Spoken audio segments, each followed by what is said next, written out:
Ang atong misyon isip mga sumusunod ni Kristo mao gyud ang pagluwas sa kalibutan. Nya unsaon man pagluwas ang kalibutan, mao na ning giingon ni Kristo diri nga ayuhan ninyo ang mga masakiton, banhawa ang mga minatay, hinlui ang mga sanlahon ug abuga ang mga yawa. Lingay mong tupad na nakatuman ka ani? Ha? Nakaabog na mog mga yawa, nakaayo na mog mga masakiton. Nya unsaon man ni paghimo? Matud pa ni Kristo diri, kining gahuma akong gihatag ninyo sa way pagpangayog bayad sa inyo sang paggamit ani, ayaw san mo pangayog bayad. Ayaw gyud pagpabayad. Mga igsuon, dili ta mo tan-aw aning gahom nga kanabitang gitawag natog supernatural ang iyang paagi. Kanabang murag magic ba? Dili na mo gipasabot gyud ni Kristo, although apil sad na siya para anang naay maglakaw gakratsis, pag hiccups kamot ayo dayon. Posible na, pero dili na siya kaayo maoy gipasabot ni Kristo. Unsa may gipasabot ni Kristo? Ang atong gugma o pag-alagad sa mga tao nga naay kahimtang ingon ana. Kana bang maglisod og lakaw? Alagari. Di ba? Ang masakiton, alagari, atimana. Mao na nay gahom sa pag-alagad, gahom sa pag-atiman. Dili na gani kinahanglan nga ang kaayuhan gyud nga lawas nun ba mo'y atong apason. Kay ganahan man ko kay nga stage 4 cancer, kinahanglang maayo nya murag musikat dayon ang katong makaayo sa stage 4 cancer. Ayaw ana, naa man gid Ginoo na siya, pero panagsara kay na buhaton sa Ginoo ang makaayo gyud masakiton, kana bang imo siyang madasig nga mudawat, ma-relax sa iyang kahimtang. Lingay mong tupad ing na unsay sakit nimo ron. Pangutan na ba? Ing na unsay sakit nimo. Nya relax ra ka sa imong sakit. Relax ka o ratol. Og ratol gani kay ka pasabot, wa ka maayo. Pero relax ka sa imong sakit, sama ni San Roque, relax ra sa iyang sakit, si Saint Teresa of the Child Jesus, sila Santa Rita of Casia, uban pa, Padre Pio, mga naman to sila yung mga sakit, nga buslot ng itong ilang kamot, St. Francis of Assisi, pero relax ra sila. Maunay kaayuhan. Kaya kanang tao manggod nga healthy, relax na. Ano bang gaan imong paminaw ba? Pwede ba na? Pwede. Kadaghan sa akong naobserbahan nga masakiton, pilit nas banig, pilit nas katre, pero makasmile gyapon. Daghan sa gayo nga karon himsog kay glawas, musimba dinhi, tarong kay maglakaw, pero kusmod kay gnaw. Nga naman, masakiton. Kanang mo smile, pasabot, di na masakiton, healthy na, kay makasmile man. Oh, kadang asawa nga magkusmod ang naong, nya sigig panglaba, sigig panglimpyo, nya kusmod kay naong, masakito na. Masakitog utok. Masakitog kasing-kasing. Kadang bana, nakusog kay mo trabaho, nya sigig hapyod anang manok, sigig sugal, sigig inom, kay healthy lagi kuno, masakito na. Ang bana nga healthy, makaila na siya siyang asawa. Pero ang bana nga di kaila siyang asawa, masakito na. Kinsa mga banaha dinhi nga makakita gid mo sa inyong asawa o nya inyog yung ingnong I love you, maging sino ka man mamahalin kita. Taas ang kamot. Ama, di ba? Ang inyong makita sa inyong asawa, murag inyong igsuon, murag inyong maid, o nya usay murag inyong mama. O na inyong makita as asawa, dili gid asawa nga katubang imong gihigugma, asawa nga imong gipanguyaban sa una. Di ba? Singhag dayon, makasulti lagamay ang asawa, singhag dayon, aron mo hilom. Oh, dili na asawa, maid na nimo. Nana, mga masakit to na. Nya labaw tanan, mga giyawaan na sila. Nya unsa man na pagpapahawa, gamita ang imong gahom. Ug unsa man gahoma, ayaw pangayog bayad. Pasabot, imo siyang alagaran, imo siyang antuson, nga dili ka mangayo og something or any favor in return. No? Awa, di ba? Maayo din na. Imong asawa, magsigig yaw-yaw, nga imo lang ginang alagaran, moabot yung panahon din na magyaw-yaw. Imong bana, magsigig singhag, kay imong sigihan sa kulit-kulit o pangutana, di inday kagikan. Nganong karon pa man ka na uli, singhagin na siya. Pero ayaw pangutana, sige lang ingon, I miss you, unsay gusto nimo. Primero, may ingon na hilas biya nimo, ang luod biya nimo naong. Imo lang yung sige balik-balik, I miss you. Unsay gusto nimo ron akong lutuon. Maabot yun ang panahon, mga tingali, mga 5 katuig, mga 10 katuig, makasabot na gina siya nimo nga consistent gid ay ka. Musugod na siya repay. Sa ilo ako dayha nga gibaliwa ra gid ka karon pa ko kakita sa imong value. Ay na-paralyze naman sad siya, imo mangyapong giatiman, no? Imo mangyapong giatiman. Adto na magsigig basol, agas din ang luha. Mao man na style ana mga buangon. Adto na mo na magbasol og wa na masakit na, pero sige lang yun, atiman. Mao ni siya ang tinuod nga pagtuman sa atong misyon. Mao na ingos Kristo, ay mo pagdag ilisan, ay mo pagdag kwarta, ay mo pagda nga mga material nga butang. Nga naman, kay ang labaw gikinahanglan karon sa katawhan mga igsoon, gugma gyud. Nabitay ato din hingga sigig pang donate, kadugay na gyud, sugod pa atong 2020, sigig yung hatag aning atong mga slots. Makaingon jud ko kining mga tawhanan na higugma gid ni. Higugma ba? Lingay mong tupad, ing nakapila na ka nakadonate, nakapila na ka nakapalit og slot. Nasa daghan kay gasigig simba, wa pagyud kapalit og slot. Sigig paminaw aning atong misa, wa pagyud kapalit og slot. Nya magsige pagyud, padir magsige ba jud kog paminaw nimo? Unsa di nang slot? Nako, kadugay na nakog binaligya aning slot, sukad pa adtong 2020, August 2020, hangtod karon wa lang gyapon kasabot niya. Sige ko paminaw sa akong misa. Nako kaniwa pag gini kasabot di ay gibaliwaran na niyang slot.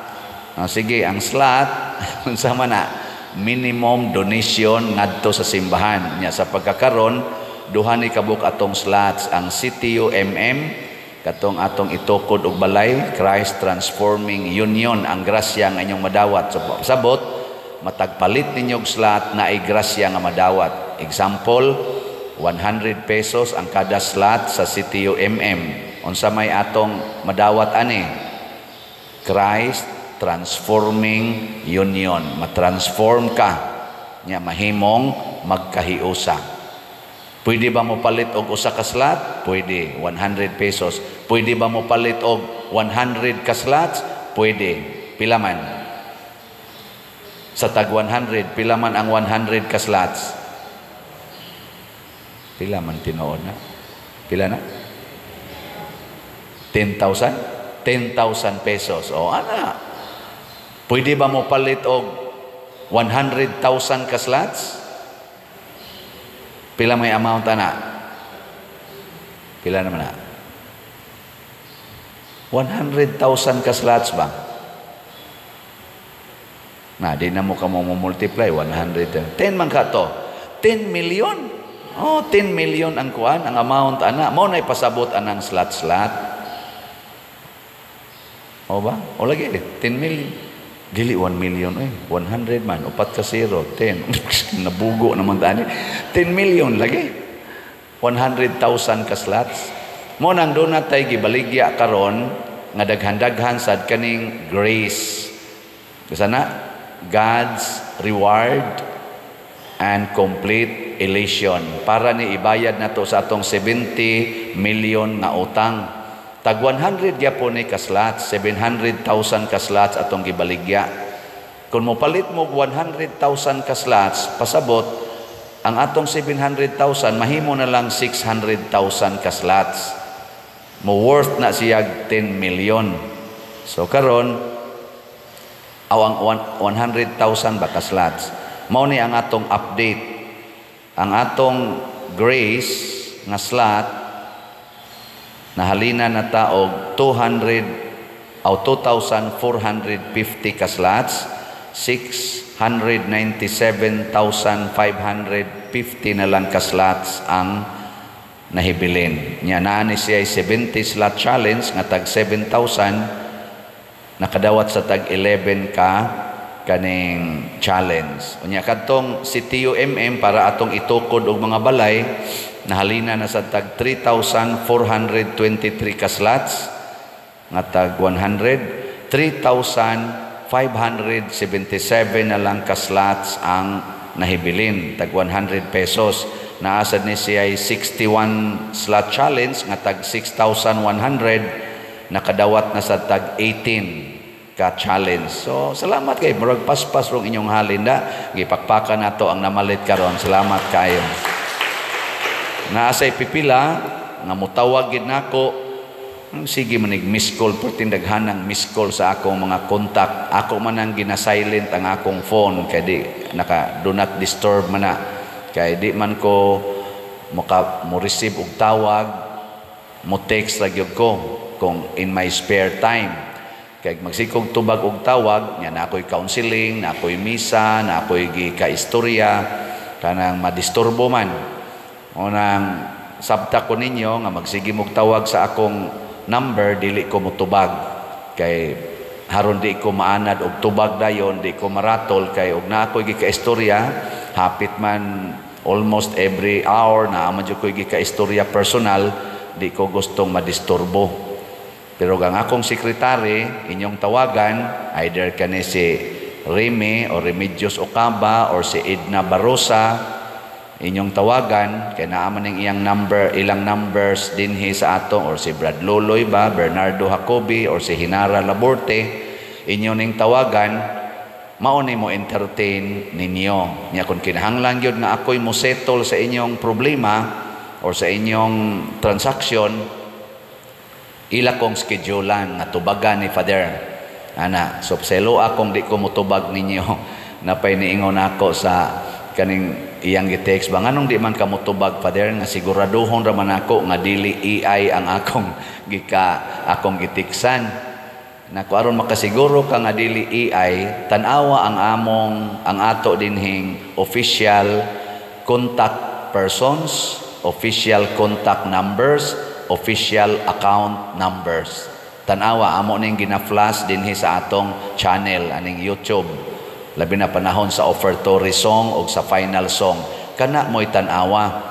Kay bisan pag mutubag ko ninyo, in kaso lang yun og AI, makamao mang mutubag ang AI. Di ba? Parihara sag tingog nako ang AI. So kana yung atong account numbers kay kun anha ninyo ipadala diha, di gid mo masaag kay kung pananglitan ron og naay tao niya nga maggamit og AI o niya inyong tawagan niya motubag niya moingon oy naaday ko i-instruct nimo kana ding akong account numbers nga gibutang diha sa akong kaning Facebook sa akong online mas ilisin na kanang usa kay gi-cancel na nako anhilang ipadaan ni niya motuod din ka kay nagistorya na tas telepono di wa na patay ka, adto na mahatag imong number. Kay kung doon na may ilisan nga account numbers dinhi sa ato, i-flash po na namo diha. Unya ayaw salig sa usa lang ka misa. Tanawa ang atong mga misa for the whole month. Consistent ba nga kaning maong number, mao gid ni ang gibutang? Kay basig ilis-ilisan lang, i-manipulate. Anang panahon nga kuanan ka, ngayuan kag account or donation niya gimanipulate ang number igtan-aw nimo mauna ning number i-verify ni atong last month ni atong the other month niya tawagi dayon kining atong mga contact persons that is the way to verify. Nya, mo nang ako lang ning gisulti kay wa man ta mangayog bayad, pero di sa ta gustong mga saag ang inyong mga donations. Mga igsoon, ang inyong o ang atong paghatag nganhi sa simbahan